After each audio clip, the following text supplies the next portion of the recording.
This presentation will give an overview of COVID-19, covering topics such as its initial outbreak, etiology, and modes of transmission. We will also be covering preventative measures one can take to reduce the transmission of this virus, as well as touch on the vaccines that are currently available. In early December 2019, a group of patients from Wuhan, China were identified to have developed cases of pneumonia with an unknown etiology. They presented with shortness of breath and fever. Chinese authorities were able to isolate a novel coronavirus, and the World Health Organization confirmed its human-to-human spread in January 2020. The virus was identified as SARS-CoV-2 and declared a public health emergency in the same month by the White House. On March 11, 2020, the World Health Organization declared COVID-19 a global pandemic. As of December 2020, there are 260 million cases worldwide, with a death toll of 5.20 million.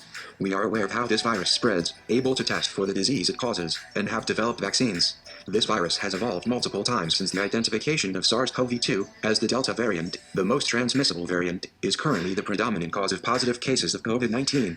In recent weeks, the variant Omicron has been identified. COVID-19 is a disease caused by the virus SARS-CoV-2. SARS-CoV-2 is a coronavirus, genetically similar to the one that led to the SARS outbreak in 2003. It is a positive sense RNA genome of 2632 kilobytes in size, making it the largest coronaviruses. The coronavirus name comes from the Latin word corona, which means crown.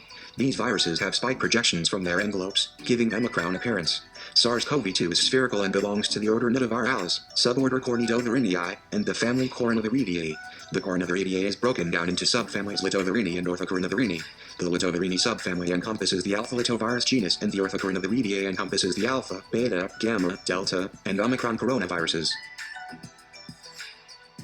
SARS-CoV-2 can spread through direct and indirect contact. The spread of respiratory droplets through coughing or sneezing, for instance, are means of direct transmission. These droplets can traverse more than 6 feet. Indirect contact may happen through contaminated objects or airborne contagion. It is possible to test for if an individual has contracted COVID-19. Multiple nucleic acid tests have been developed, with the RT-PCR test being the most common. Upper respiratory samples are predominantly analyzed, but for those patients with productive coughs, lower respiratory samples are recommended to obtain and analyze. Samples from the upper respiratory tract include nasopharyngeal swabs, oropharyngeal swabs, nasopharyngeal washes, and nasal aspirates. Aspiration of the trachea, sputum, and bronchoalveolar lavage fluid are all samples that can be obtained from the lower respiratory tract. There is a high risk for aerosol generation from bronchoalveolar lavage and tracheal aspirates. Virus load is detectable after several days after onset of illness. Since we understand the ways that this virus can spread, there have been measures implemented that can slow or even stop the spread of this disease. Droplets are able to travel about 6 feet, so to combat this, people are encouraged to socially distance 6 feet. Studies have shown a correlation between decrease in incidence and mortality of COVID-19 when social distancing is implemented and adhered to. A more effective measure that can be taken is the implementation of masks. Masks have been shown to reduce the spread of droplets and aerosols that can transmit COVID-19.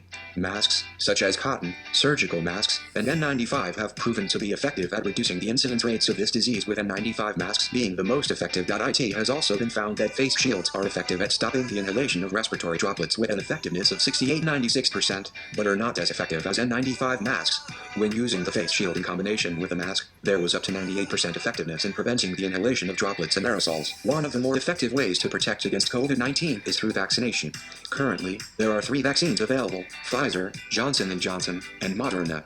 Of these options, Pfizer and Moderna are mRNA vaccines, while Johnson & Johnson uses a disabled adenovirus.